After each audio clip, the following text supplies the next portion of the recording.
Seryosong tinututukan ni Manila Mayor Isko Moreno Dumagoso ang pagpapanagot sa mga gagawa ng krimen sa kanilang lungsod lalo na ang may mga kinalaman sa droga.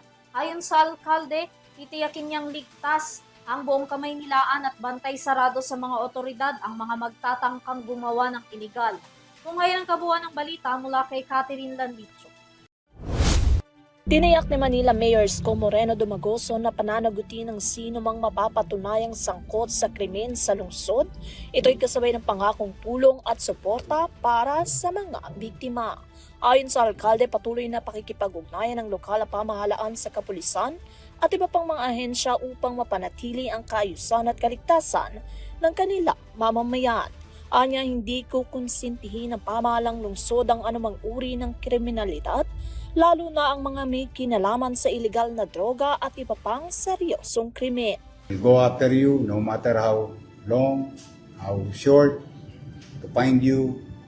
There is no place for you in this country once you commit a crime in the city of Manila. The Manila Police District will continue to hunt and brought you to justice. And today, Nagbabala rin si Moreno sa mga individual at grupong sangkot sa iligal na gawain na itigil ang kanilang operasyon kung ayaw nilang humarap sa buong pwersa ng batas.